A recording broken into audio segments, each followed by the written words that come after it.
We have Taryn here today. She's going to take us through the biomechanics of what good rowing looks like.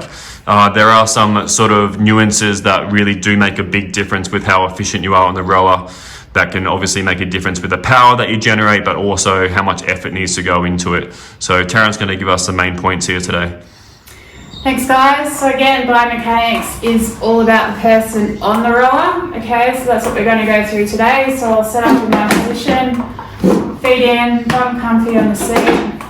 Now we're going to talk about 4 positions. Okay, the first one we have the catch. Okay, so the catch is where we initiate all the power from the flywheel. So when we're in a catch position, we want to remember 3 main cues. Okay, so we want our shins as vertical as we can get it. So that's important that you get the foot plate right, and that you can have your heels raised a little bit depending on your ankle mobility. But what we want to do is keep a fairly flat foot and those shins at 90 degrees.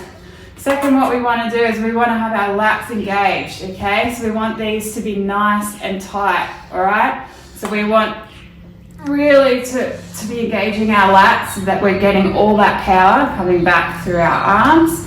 And then we want obviously our spine at, if you're looking at an analog clock, I would be at your, what would I be at? 1 o'clock. 1 o'clock. All right, so we're going to go from 1 o'clock to 11 o'clock. So just thinking that you're bending your hips forward so your hips are hinged. We want to be kind of at that position at the bottom of a deadlift. Essentially, that's what you're aiming for. Okay, it's going to feel uncomfortable, but this is because we want to get the most power from this drive. So next we're going to drive. I'll talk through the sequencing of the drive in a second. We're going to go straight to the finish. Okay, so this is the finish position. So as you can see here, I've got the handle at my sternum. My legs are fully extended. My core is engaged to keep me at that 11 o'clock angle. And then my shoulders and wrists are flat, okay? Why I've done this is we've gone from the catch to the finish. That is essentially 1 rowing stroke, okay? Now I'm gonna go back to the catch. So shins vertical, arms relax, hands on handles, lats engaged.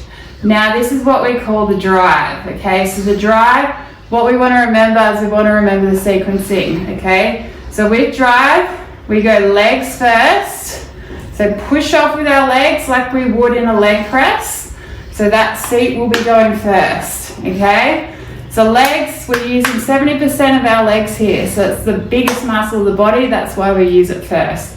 Okay, so we push off with our legs, then we hinge at the hips, and move the body back to that 1 o'clock, and then we pull the handles in, okay? So I'm gonna break that down. Okay, so from the couch, we're going legs, body, arms, okay? So again, at the couch, legs, body, arms, okay? Recovery is when we come back to the flywheel. So we just reverse it. We go arms, until they go over the knees, we hip hinge, then we bring the knees up, okay? So legs, body, arms, arms, body, legs. Legs, body, arms, arms, body, legs. Legs, body, arms, arms, body, legs.